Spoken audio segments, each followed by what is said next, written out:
Oh, that's a gutting one. That's a gutting one. This is today's Arsenal Raw Reaction show.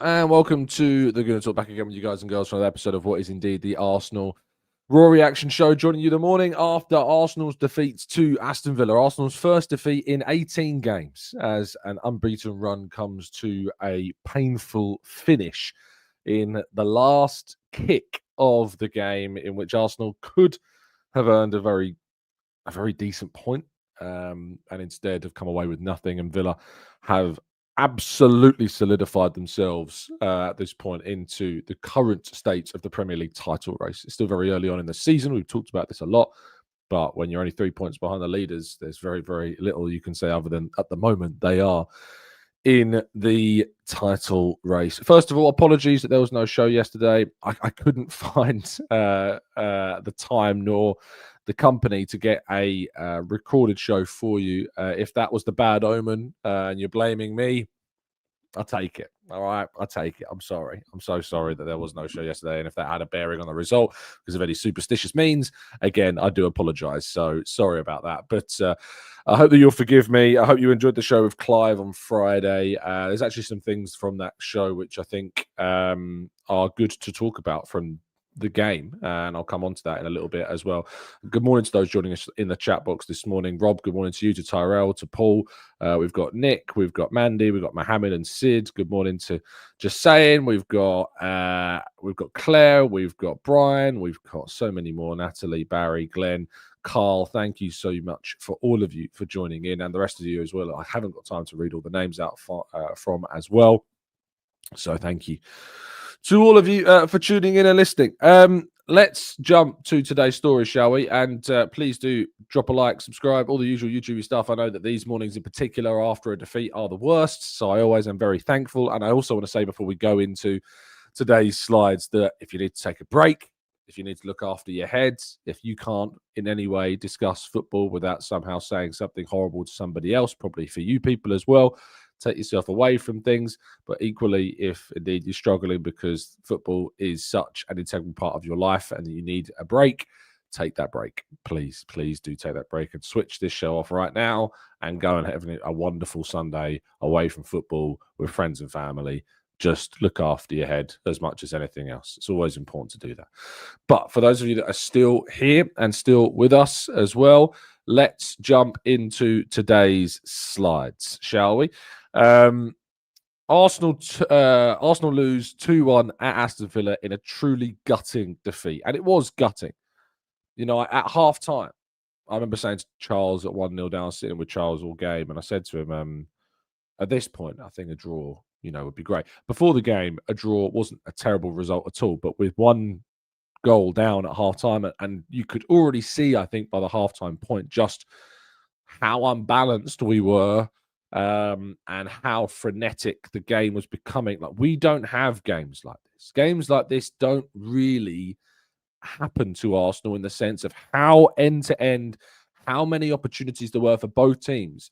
It wasn't a very 25-26 game for Arsenal. Villa have been the best, I think, this season at creating such a game. Now, they are obviously coming up against this Arsenal side that are lacking some of its most crucial players, of course, and that is context. But equally, I think there were some things that we got wrong in this game, and we're going to talk about that and talk about certain things. And I think it begins with the lineup. Now, this is where I have to hold things up. This was a learning experience for me, and it actually builds on from a conversation that I had with Clive on Friday around Eze, and in particular how Eze's game has changed and how Eze has improved and how Eze has improved aspects of his game that needed to be changed, needed to be improved, needed to go to a new level. What I'm obviously talking about, if you haven't gleaned by now, what I'm talking about is Eze's capacity to go backwards, Eze's capacity to defend, Eze's capacity to get involved defensively with the team, press, chase back, cover, and they are, without question, paramount necessities in a selected player in a Mikel Arteta team. Eze didn't have any of that yesterday. Eze had the worst game he's had in an Arsenal shirt since joining. I think I gave him 4 out of 10. He was off it.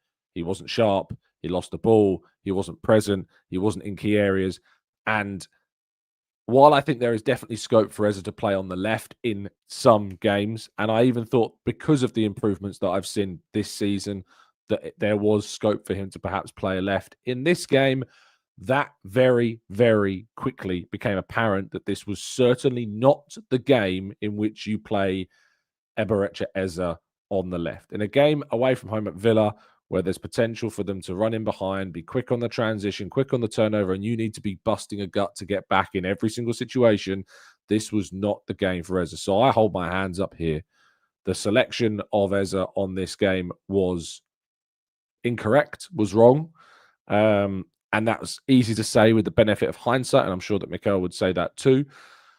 Gabriel Martinelli had an invisible game against Brentford, and so therefore I guess there's an argument there as to why you don't select Martinelli. And of course, Eze was pretty much fully rested for this game as well, whereas Martinelli wasn't. So I know there's conversations to be had there, but it was obvious by the change at half-time that there was the admittance of a mistake. I'm less concerned about like Marino being selected to start this game.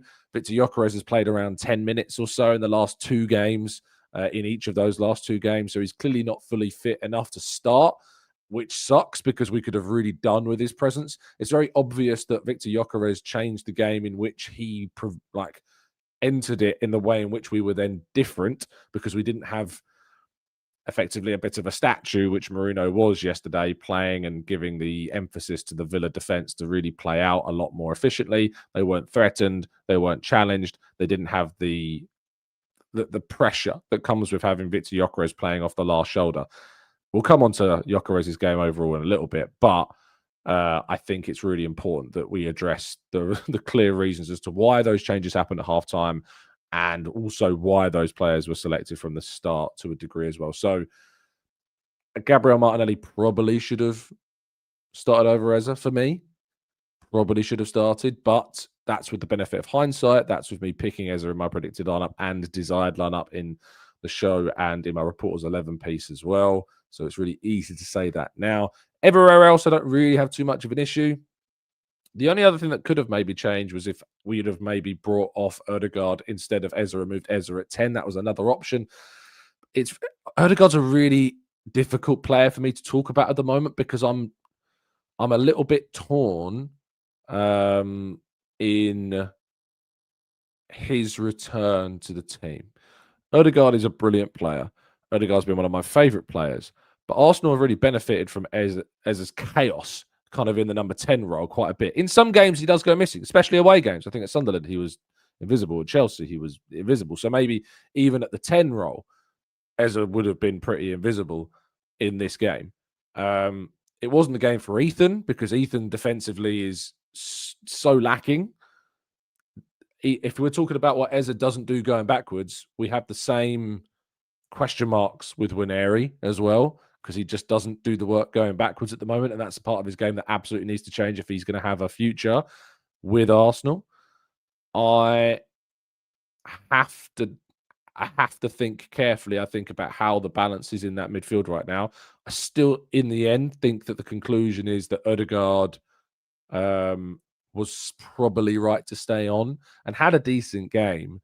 There's just that element of chaos that I think that we are a little lacking when he's there. It's all very controlled, it's all very systematic, and the chaos has maybe given us something extra this season that's led us to have the improvement of points. So that's a balance that we need to find. But I'm really conscious that I don't want to sit here and sound like we're making excuses, because I don't think it is about making excuses at all in this game. I don't think we were particularly bad. I think that Villa were good. I think that we competed, but I think we just ran out of puff towards the end of the game. I think we defended pretty well in times, like the back four, a makeshift back four, White, Timber, Hincapié, Calafiori. The 6th different back four of the season. Still no Gabriel Saliba, no Mosquera either. I'm a poet, but I didn't know it. But yeah, I just think that I think we just ran out of puff. And I can't help myself but go back to that North London derby and think you've got Norgard on the bench, right? You've got Norgard on the bench, and you're leaving Rice on for a full 90 when you don't need to. You can play against Bayern. I don't really have too many complaints about that game. I guess when you're 3-1 up, you probably could again bring Norgard on for the last 5 to 10, maybe give Rice some respite there. But we are short in that particular kind of place right now where players that maybe we would be more confident to bring on, there just isn't a confidence in them at the moment. And we've had Spurs, then Bayern, then Chelsea, then Brentford, then this. And that's a lot. I mean, 4 of the 5 games besides Brentford at home are massive games. The North London derby, Bayern Munich, Stamford Bridge, and Villa Park. They are huge, huge games that require massive outputs of energy. No doubt about that. No doubt about that. Massive, massive games. I think it isn't a case of like a rotation. I think people are going in on the rotation thing. It's not the rotation. I think it's more to do with the in-game management of player minutes. I don't think it's necessarily to do with rotation for this particular run of fixtures because, it showed against Brentford that we needed Rice on the field to win that game. We needed others on the field, and we did rotate. Yeah, we rested Timber, we rested Saka, we rested Eza. Like, we rested big players that have played a lot of minutes in that game. So the whole we need to rotate better across the last 2 weeks, the argument doesn't really fly because against Brentford, he did rotate out some big players. Unfortunately, he loses Mosquera to an innocuous injury, as we have done with others as well. And then, of course, we go into this game. For me, it is the in-game management of player minutes that I still think is the most key area where Arteta needs to learn some more. If we're talking about rotation, where you've played Spurs, Bayern, Chelsea, Brentford, Villa, that's not a run of games where you were talking about rotation, especially when against Brentford, he did rotate out 3 of his big players while still needing to beat a team that have claimed 2 draws from the last 3 visits to the Emirates. So that's why rotation, we can talk about rotation over the festive period when we've got Wolves and Bruges and Everton and Brighton and Palace in the Cup. They're going to be the games where we talk about rotation. This week, or the last 2 weeks, has been far more about in-game management of minutes than it has about rotation. These next 2 weeks are going to be about rotation. This period has been about in-game management of minutes, and there's a clear difference between those 2 aspects. Right, anyway, we're still on the lineup, amazingly so. So let's get into the game. Obviously, Arsenal start, I think, very relatively on top with the opportunities that they've got, the turnover possession, Saka getting behind the Ben White chance. Yes, Watkins has an opportunity, but there's a clear foul on Calafiori by McGinn. And that chance actually accounted for more than 0.5 XG of Aston Villa's total, the one that Raya says really well. Raya has, I think people are annoyed that he has shot go through his legs. Overall, I think Raya kept us in the game for a number of big opportunities and did well. It's, for me, really clear that this goal is just all about our left-hand side and Eza's lack of presence here, the lack of awareness, the lack of being able to track back. The balance is all off. And Matty Cash gets a great strike after a flicked header, I think, from Timber. We don't stop the cross. We aren't tight enough to the back post option. And there was a couple of occasions where that was the case, and Matty Cash scores. And at that point, you're thinking, wow, how on earth with this team that are playing like we're seeing now, with the lack of kind of threat, the lack of the build-up confidence, the lack of that solidifying foundation of Saliba, Gabriel, or Mosquera, how is this team going to respond? Well, Arteta makes the right choice. Now, Trossard is only able to play about 30 minutes. Before the game, we became aware after the game, but before the game, it was understood that Trossard could only play about 30 minutes. So the decision was made that Trossard is a more high-impact player for the moment where you're 1-0 down. Let's play him for 30 minutes from 45 to 75 and then bring on Martinelli for the last 10, 15 minutes. They could have brought on Martinelli and then brought on Trossard later. They didn't. And if we were still 0-0, if the scoreline was 0-0 at half-time, I think Martinelli would have been the right choice for Eza if we were not trailing. But we were trailing. And we know if there's a player that will step up in a big moment, in a big game, it's going to be Trossard. And so Trossard comes off the bench and has an immediate impact in this game. He saw that chance go wide off the volley on the left-hand side, could have done slightly better than that. He then scores the equaliser. Good work from Saka on the right-hand side. Good work from Rice as well in the midfield, and then Odegaard to find Saka. The build-up's really good. The shot is there. It deflects to Trossard. He scores 1-1, game on. And you're thinking, right, 1-1, game on. Now we can find our way into this game. We can push forward. We can go and find the second. And for about 5 minutes, we did that. And then the tiredness set in again. And Trossard, who's only available for 30 minutes, he tired. And Rice tired. And Zubimendi tired. And then you're thinking, well, if the midfield's tiring at this point, maybe we should bring a Norgard on at this point. Maybe this is a point in the game where Norgard could come off the bench and help stabilize us and give us more of a foundation. Maybe we do need to take off one of kind of an Odegaard, if you like, or a Rice, and bring on Norgard and add an extra midfielder in there as well to just help us win that midfield battle a little bit more, give the defenders a bit more of a foundation. Maybe we could go to a back five because they're really hammering our wings.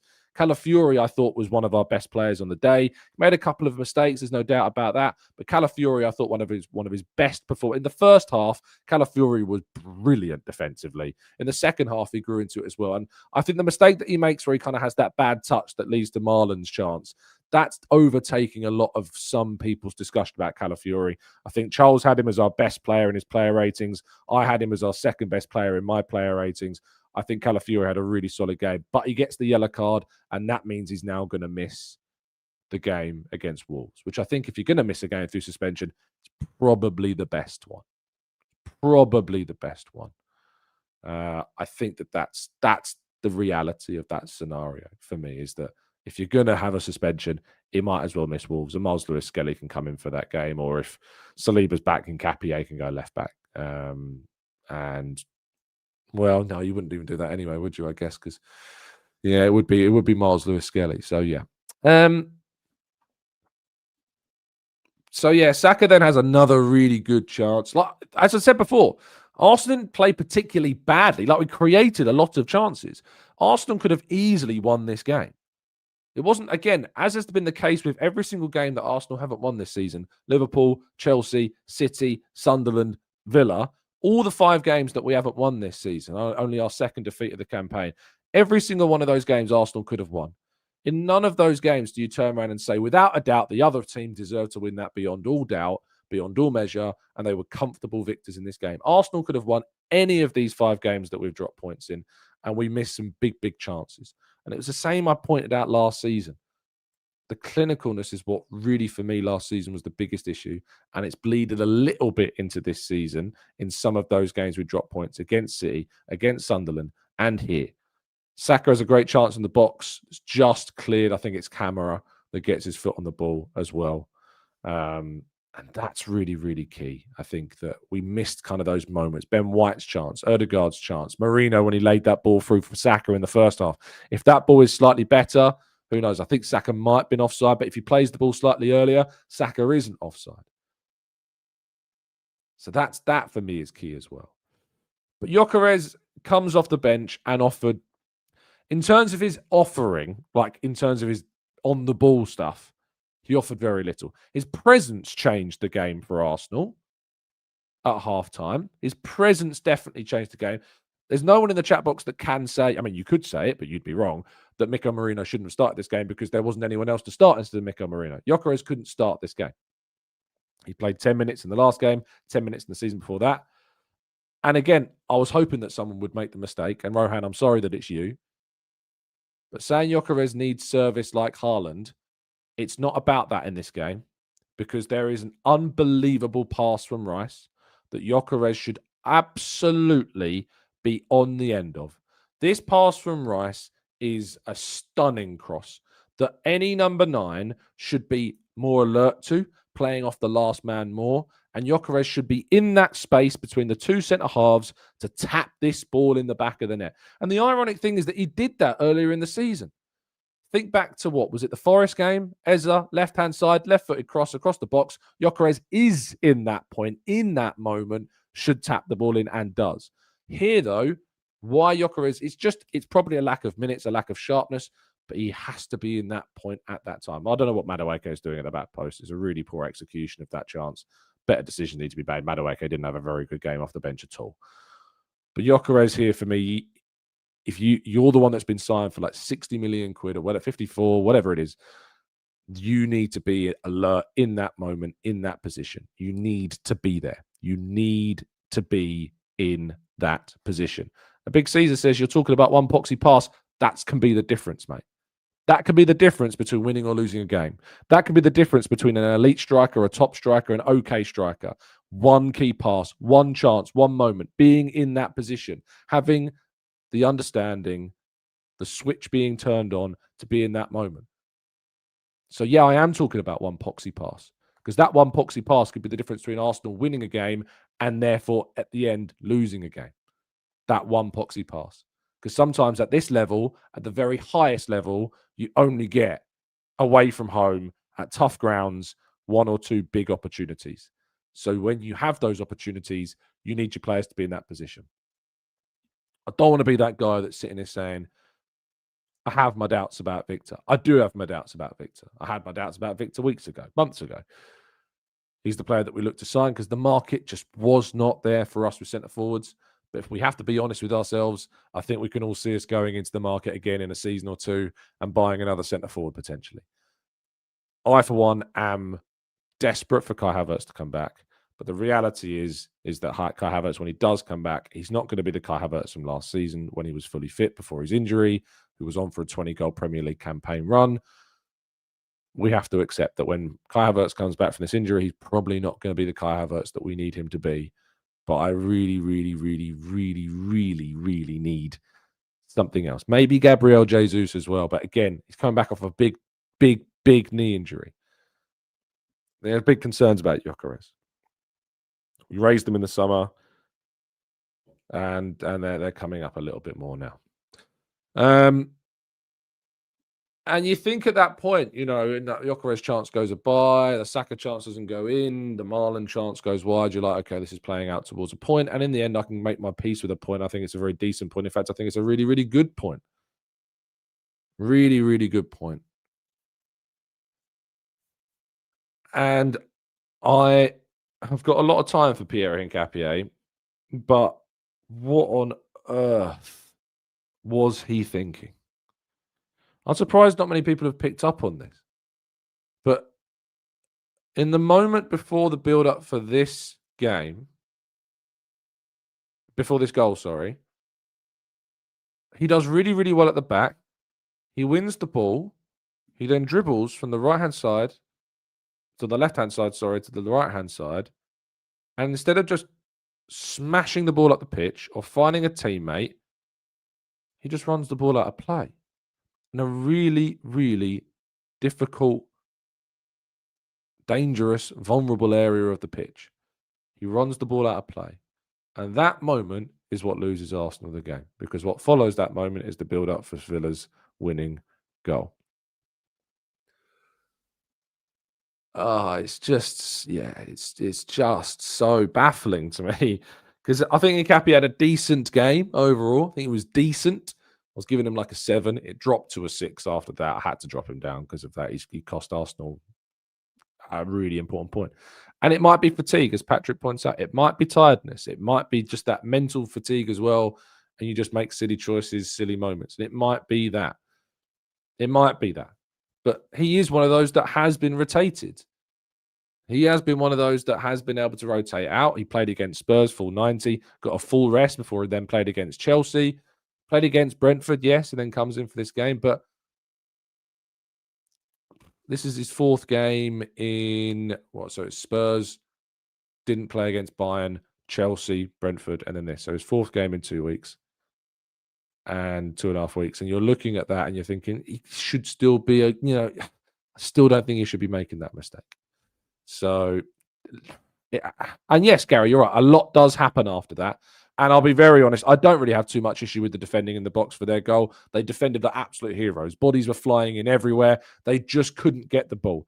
It was just unlucky in those final moments in the box. They defended brilliantly. They were putting on their bodies on the line. They were diving in everywhere, trying to stop it. And unfortunately, Lady Luck just wasn't on our side in that moment. Just wasn't on our side because they did everything. Raya did everything they could. Rice was trying to throw himself in. Capier still was trying to do everything they could. They tried their absolute hardest to stop the ball going in the back of the net, and they just couldn't.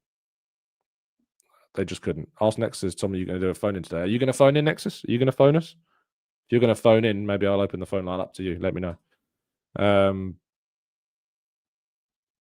And we can see, and you're looking at the table now after the results, and look, hey, if we'd even drawn yesterday, it would have been a funny day for a degree. Obviously not because of City winning and Villa winning, which have closed the gap at the top, but Chelsea drawing again, Liverpool drawing again.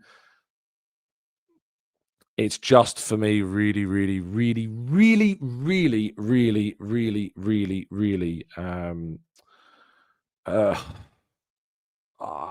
yeah. It's just gutting. It's just a gutting day. It's a gutting day.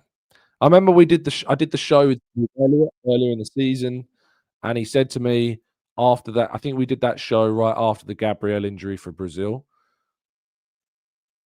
He turned around to me and said, Gabriel is out. This is going to cost us points. And I was like, well, you know, we got Saliba, we got Mosquera, we got Nkapie. Then Saliba's out. Now Mosquera's out. And we were going to drop points, Elliot thought, with just Gabriel out. Just losing Gabriel. Just losing Gabriel, we thought would cost us points. So to think that we add on top of that Saliba and then Mosquera, and you're like, wow, yeah, we thought we were going to drop points when we just lost Gabby. now it's that. So yeah, that's where we are. That's where we are right now. That's the table. Arsenal 2 points clear of City, 3 points clear of Villa. And I'm going to end the part one. I'm going to end part one before I go to part two. I haven't got loads of time, so I can't really take. I'd love to take like loads of calls, but I don't have the time, so I'm going out just after 9. But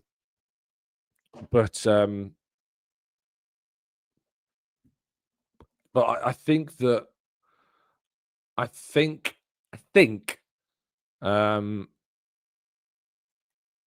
overall this is not a terrible result. I don't think it's terrible.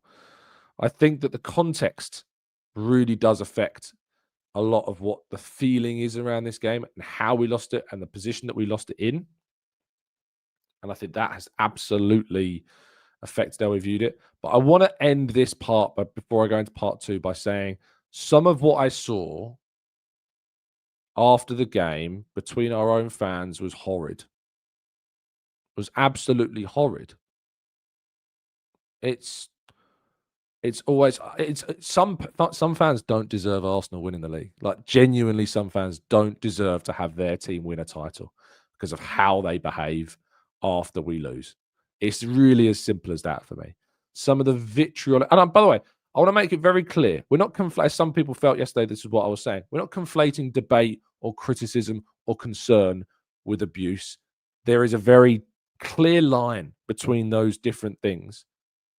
You can be annoyed about the result. You can criticize Arteta. You can criticize some of the players. You can criticize some of the decisions, as we have today, as we have in this moment, in this show. But what some people do after games when Arsenal don't win is awful. Absolutely awful. It's a very, very good friend of mine in this business.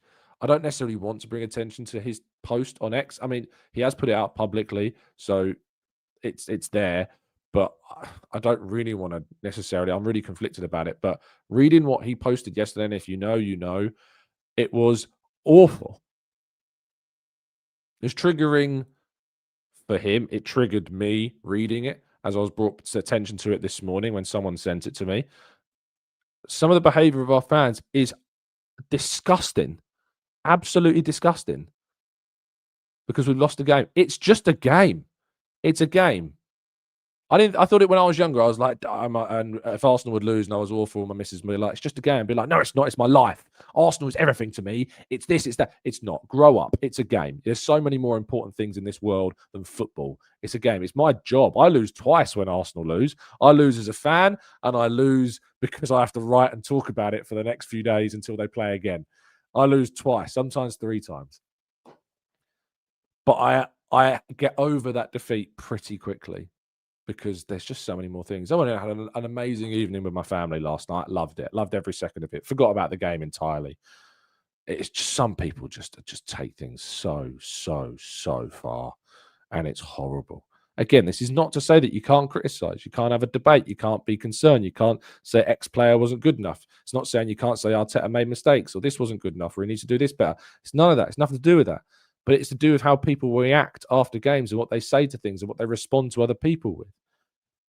It's horrible. It's horrible. It makes this job really hard.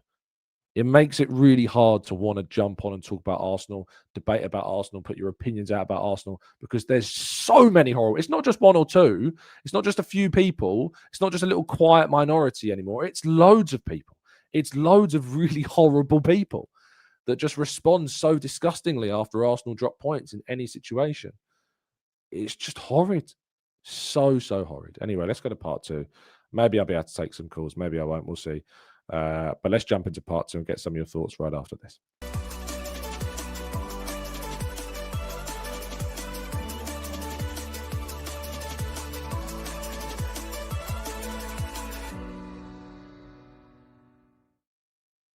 Okay, this is part 2 of today's show, where we're going to be tackling some of your questions, some of your feelings, some of your thoughts.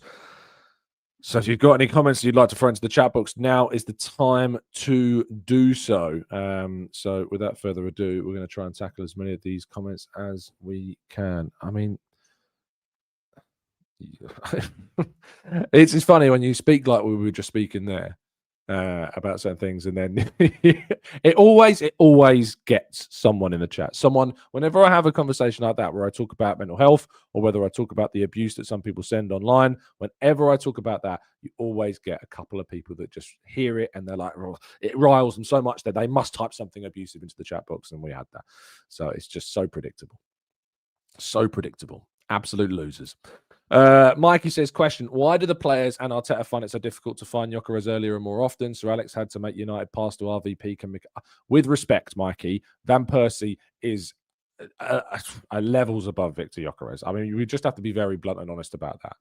He is levels above him. So Van Persie, outside of just finishing, and Gyokeres is a good finisher when you get him into those situations. And I say that, he's had moments where he should do better with his finishing this season, but Van Persie is on a very different level. And when you pass the ball into him, he did a lot more than what Viktor can do with the ball at his feet.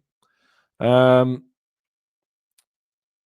says, based on PSR, FFP, or whatever the heck that is, do you think that we have a way to enter the market in January? I mean, who are you signing? Who are we signing in January, realistically? The realistic expectation is that we don't really have FFP freedom. There isn't a lot of freedom to spend. There might be some, but not a lot.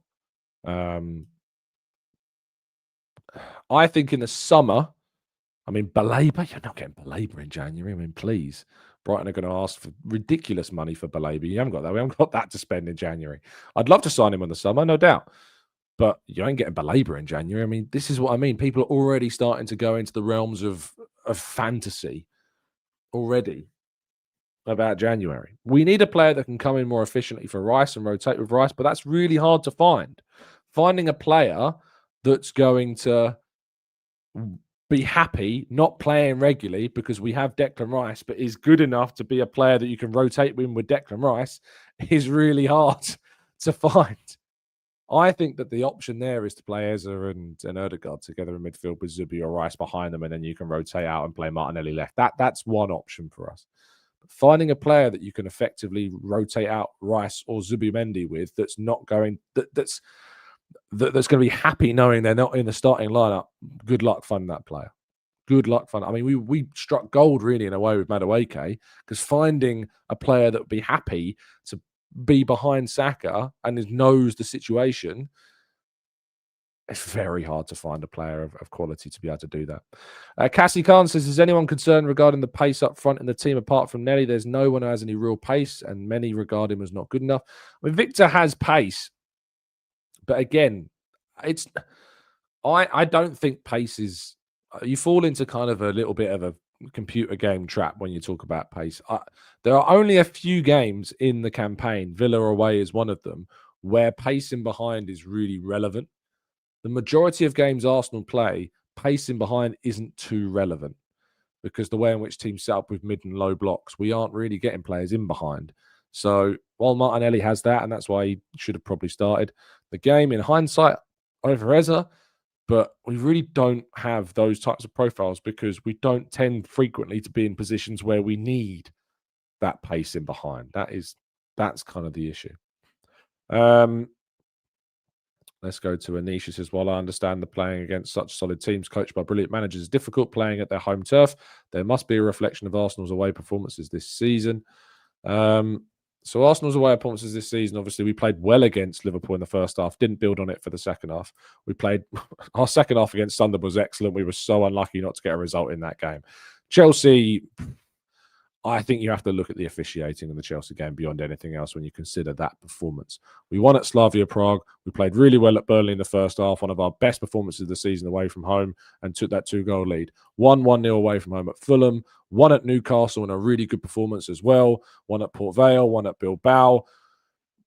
One at Man United. Didn't play particularly well, but still, I don't think necessarily there is. I don't know where this narrative is coming from. I just think the fact that we've dropped points in 4 of the 5 games that we've played have been away from home, have come against Sunderland, Villa, Liverpool, and Chelsea. I don't think there needs to be too much of a reflection about our away performances when you actually look at the bigger picture. I really don't know. I think when you actually look through our away performances, they're better than what people are saying. Mash says the PR excuses show today. And then why are you here, Mash? Why don't you ring in and tell me what you think then? Feel free. Let me know if you want to ring in, mate. Feel free. Let me know. Because that would be the opposite of PR, wouldn't it? Be giving you a platform. So why don't you ring in and let me know? PH says, do you think it will now need to be either MO or EE, as in Odegaard or Eza, in the 10? For me, I would start with Eza to finish the game with Odegaard to control it. I think it depends on the game, doesn't it? It depends on the opponent. Depends on what type of game you're playing. I think there are games where we can play both of them in the middle, and that could be an option for us. Matthew says, I think Burnley and Newcastle were good away performances. I think the others have been hard work, not great fluency, only talking about the Premier League. Magnuson says, to me, we lack smart coordinated movements to unlock the creative players. I really think our team will click when we play together. The best players. What are your thoughts? Are we overthinking this? Shall we take a step back for a second and just think about the bigger picture? Right. So what's the bigger picture about Arsenal at the moment? We're top of the league. We've just gone 18 games unbeaten. We have gone to Chelsea, gone to Liverpool, gone to Sunderland, gone to Burnley, gone to Villa, gone to St. James's Park, and we're top. If you look at the table as it stands right now, we have the best goal difference in the league. We've conceded the fewest goals, and only one other team, which is City, has scored more goals than Arsenal. And as I say, we have had the toughest first half of the season of any team in this league. Chelsea and City need to play each other twice. Chelsea need to play Aston Villa twice. So are we overreacting? Are we thinking too deeply? Not only that, I haven't even mentioned any of the missing players yet in that bigger picture, by the way. I've not mentioned a single injury yet while talking about any of that. So that's the bigger picture. The bigger picture is we're top. We've gone to all bar Etihad in terms of the toughest away games you can have. Our rivals have got to play Chelsea and City twice. Aston Villa have got to play Chelsea twice. And also, I want to bring another thing to your attention. Do you remember when I said how many points up we are on last season? Do you remember I said at some point, like, we'd done X number of points more than the previous season. And a lot of people responded to say, well, what about compared to 23-24? Do you remember that? We did a whole thing about like the net gain points in terms of how many points we'd gained on the previous season. And a lot of people turned around and said, well, why don't you compare it to 23-24? And I said, well, because 24-5 is a much better representation because it's the closest that we've got to the current state of the league. And everybody was like, well, yeah, but we were amazing in 23-24. We should compare ourselves to that. Okay, we can do that if you want. So this is our results compared to 23-24.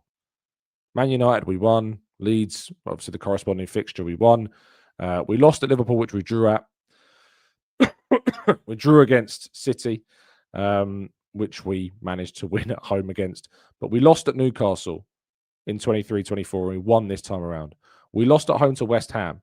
We won this time around. We lost away at Fulham. We won this time around. We won at home to Palace. We won away to Burnley. We drew at Sunderland, which is the corresponding team we managed to get a win against in that 23-24 season. We drew with Spurs at home. We won at home against them this season. And the other results are the same. So when you run down how Arsenal at the moment are comparing to their results in 23-24, and we go -3, 0, 3, 6, -4, plus, 4, 6. We're currently 6 points up. We're 6 points up on the net results, the corresponding results of the teams that we played in the 23-24 season. 6 points better off. And actually, compared to last season, if you look at the teams that we're going to play in these upcoming games, we've got Everton away, which we drew against last season, Brighton at home, who we drew against last season, Villa at home, who we drew against last season, Bournemouth away, who we lost to last season, Liverpool at home, who we drew to last season, and Forest away, who we drew to last season. So the next 6 games after Wolves are all games last season we did not win. So when you think about the potential net gains that we can have on those fixtures, it speaks for itself. I think people have overreacted massively. There are definitely concerns. There are definitely things that can affect future games, but overall, I think things have done it massively. Anthony, I haven't received a DM. Let me know where you sent it, because I haven't seen one. So let me know where I can find it, because I haven't found one yet. And I know you said okay. So let me know where I can find it, and I'll try and find it, because I can't at the moment see it anywhere. So let me know where it is. Carl says your cloud almost seeing that table. I don't know what you mean, Carl. Sorry, it might be early in the morning. That's why I'm not getting it. PH says it's our season. I hope it is, mate. Carl says to match Liverpool's point tally, we need to do 10 points. We're at 6 now. No need to panic, but there is a way still to go. Finley says we could have won the game. We lost in the last minute due to a mistake from a player who wouldn't be playing. If Saliba and Gabriel and Mosquera potentially were fit. I mean, maybe, but I think Cappy had a decent game other than that horror mistake. Pat said first half of 23-24, we were actually mostly pretty rubbish and playing Havertz as an 8. It wasn't until the new year when we went up. Yeah, but what I'm saying is, Pat, these are the corresponding fixtures against the teams that are from that season. So it's not about the first half of games. It's not match day 1 against match day 1. It's every team we played that season, the corresponding game. John says, of course, many are overreacting. I was sick as anyone in that last second and when it went in, but I have a balanced view of Arsenal and I do not rush to knee-jerk reactions. I didn't do that. I was sent that, Claire. I saw it online. I can't remember who it was from, though. Clive in the chat says, tough loss, same balance issues, which I was talking about earlier. We have decisions to make, but getting players back in condition is going to be key. Martin says, I must be thinking about the season before when we won 1. Yeah, I think you are. AFC Pulse says, do you know when Saliba will be back? Hopefully for Wolves. I wouldn't start him in Bruges. I don't think so. But he says, how did Arteta sacrifice the attack yesterday? Is that responded to someone else? I assume it must be because I can't see it. Sooty says, to play devil's advocate, it's fine to look at the season so far, but now it seems City are clicking while we're having a tougher period with most of our important players in both boxes missing. I mean that probably explains it, does it not? We had a great run, and our momentum's been impacted by a really tough run of games, definitely, but also more importantly, the injuries. But again, the bigger picture doesn't include injuries, and it's still really good reading.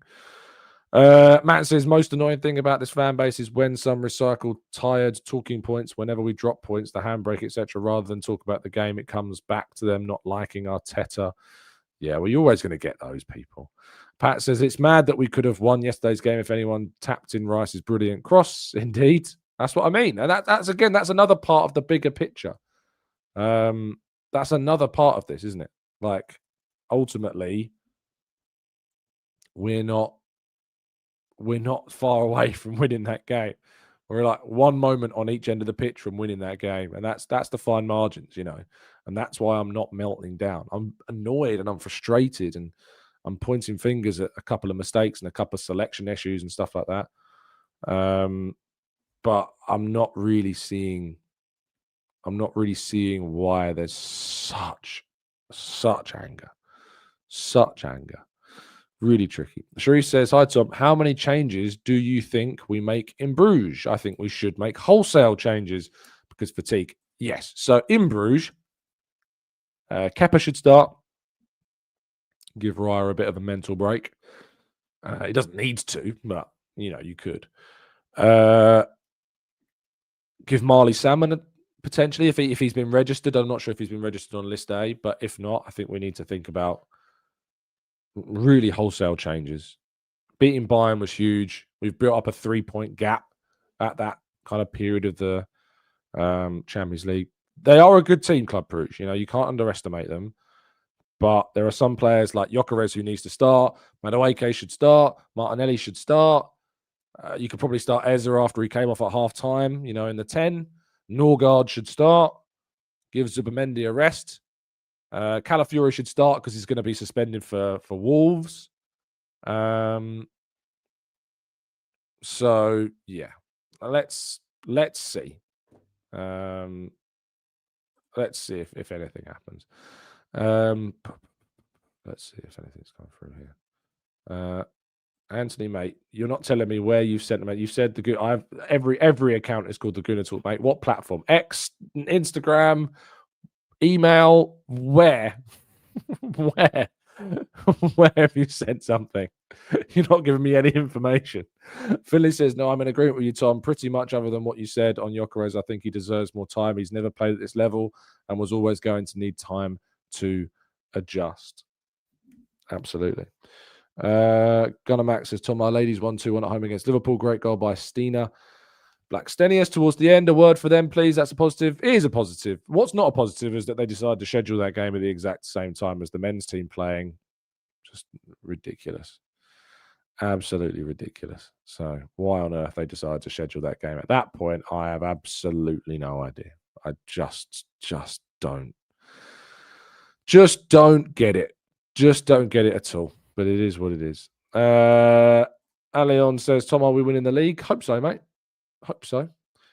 Gary says Gyokeres clearly looks miles off it, to be honest. He isn't fit and he was running in treacle at times. He doesn't look anywhere near match fit, and that was obvious. Anthony says it's in the post. Has he posted it to TGT Towers? Is that it? Is that where it is? It's in the post. Because we have no idea. I'm looking across all my platforms. I'm seeing nothing. Anthony, I'm starting to doubt you, mate. I really am. I'm really starting to doubt you, son. I get that some people I often say, like, send me a message on socials, and I think I just don't want to reveal who their real social account. I'm not saying that's you, Anthony, because I think we actually have spoken on socials before. But some people definitely. Some people just love the anonymity they can get online. We saw it earlier, didn't we? Who was that earlier fella that was like, his PR time? He's disappeared, isn't he? He's gone. Not seen him in the chat since. What are my thoughts on Salah's comments? It's awful, really, isn't it? I mean, it's just terrible. He absolutely deserved to be dropped. He was having an awful season. He deserves to be dropped. I thought it was awfully entitled. I thought it set a really bad example to younger players in that group. Really, really bad. AJ says, I still think Mikel Arteta has an issue of freezing players out. The lack of minutes of Miles Lewis, Skelly, Waneri, Norgard, but yet players, I mean, they're not being frozen out. Miles Lewis, Skelly was picked to start against Bayern, AJ. Biggest game in Europe so far this season. He started Miles in it. I think the issue with Ethan is ultimately Ethan's defensive side of his game just isn't there. Just isn't there at all. It's just not there. So I don't really understand how we can talk about players being frozen out when Miles gets picked to start against Bayern. When is Norgard going to play from the start? I think he should have come on in the Spurs game a bit at the end, but that's about it. But he should be starting in Bruges. If Norgard doesn't start in Bruges, then we can talk about Norgard's situation. But I think people will need to look back at the last 2 weeks a little bit more sensibility, to be honest. So, yeah. And then Ethan, in terms of the amount of minutes he's played this season, let's have a look. As I said, defensively, Ethan's a problem. So that's why he's not playing in these moments. He's played 450 minutes this season, just under 450 minutes. Made 6 appearances in the Premier League. Made 2 appearances where he started both games and completed both games in the Cup. I was talking to Elliot about this on his show. If you look at the games we've got coming up in this season so far, there are games that he should be playing in. He should start in Bruges. He should start against Palace in the Cup quarter-final. He should start in the FA Cup game that we've got in January. If we get to the semi-finals of the League Cup, he should be starting in those games. He should start against Kairat on the 28th of January. So between now and the end of Jan, Waneri should get 1 against Bruges, 2 against Palace, 3 in the FA Cup, 4 against Kairat, 5 and maybe 6 if we get to the semi-finals of the League Cup. So 6 potential starts in the next month could be what he gets. So let's wait and see until the end of January as well. So yeah, let's wait and see. Let's go to Sharif says, Tom, looking back now, do you think Seshko would have suited us better than Gyokeres? It's a terrible conversation to have, Sharif, isn't it? Because we'll never know. Seshko was the priority. Seshko was the preference. Seshko was the one they wanted, one that Arteta wanted. Gyokeres was the one that Berta pushed for more. And as a result, when they weren't going to go and pay the money for Seshko, Gyokeres was the next best option. But I said this in the summer, like it's to me, it's not about either of those two. It's about the market, isn't it? The market's the bigger problem. I mean, when you look at Ekatike, we were talking about Ekatike. He might have been the one to go for. He might have fitted us better than Gyokeres. Ekatike might have been the one that we might have missed out on. And it's easy to say with the benefit of hindsight, of course. But Ekatike might have been the better one to go for in the end. It might have suited us a bit better. But who knows? Shaq says Bruges will beat us if we make the wholesale changes everyone is suggesting. They might beat us, but it might be a game we just have to kind of just swallow. If we can go to Bruges, rotate out 8 players and get a draw, it's not a bad result at all. It's not a bad result. It's not a terrible result. I don't think Voltemada is the right one. I don't think he would be the right player. We need someone a lot more technically impressive. And I know he's done some technical things, but I don't think he's the right profile. Tim says, is Odegaard being a fit problem given Eze just getting into great form in the 10? I mean, we say he's getting into great form in the 10, but he was invisible against Chelsea away from home. He was invisible at Sunderland. He's done some really good things. The Spurs game was great. The Spurs game was really good. But I wouldn't say that it's been like bang, bang, bang, bang, bang, great performance after great performance, because it hasn't been, especially away from home against a tough team.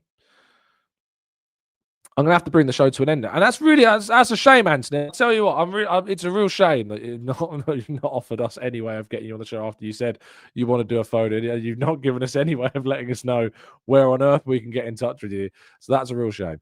Ian says, Norgard is being compared with Jorginho signing. Jorginho started against Villa away. Norgard surely could have had minutes against Spurs. Chelsea, Brentford, we need to look at other midfielders in January. He could have got minutes against Spurs. I don't know about. I don't. On here. What social media platform? Not YouTube. What Twitter account? What Instagram account? What LinkedIn? Come on, Anthony. Please. My word. Christopher says, morning, Tom. Are you a bit concerned about our away form? No away win in the league since Burnley. Everton up next. Away, another difficult game. No, I kind of covered that before. I said no, I don't think so. I think we've had some really good away performances this season. So no, I'm not concerned. MySpace. Maybe it was Bebo. Maybe we got a message on Bebo. I should check that account if I can remember the password. Kirill says Saka gets like 50 to 70 touches per game. That's great. Only shame is that Tom gives Anthony so much attention. Yeah, it's been the Anthony show today, and not for good reasons. PHUK says, thanks for the show, Tom. Have a great day. All up the Arsenal. Yeah, let's bring the show to an end here. My word. What a frustrating morning for so many reasons. Anyway, if you've enjoyed the show, please do get in touch by carrier pigeon. I'm sure your letter will be received by next Christmas. I'd love to hear if you've enjoyed things. Failing that, Morse code, smoke signals, they're also really good ways of communication. And eventually I might get your messages. So lots of options for you. Let's all get behind Lando Norris today. Anyone supporting Verstappen, you're pretty much verging on getting a block from me. It's a quick way to get a block in my chat box if you're a Verstappen fan. Yeah, let's all get behind Norris today and hope he can do the business. Thank you so much as always for tuning in. Appreciate your time. Stay safe, stay well, stay happy and respectful.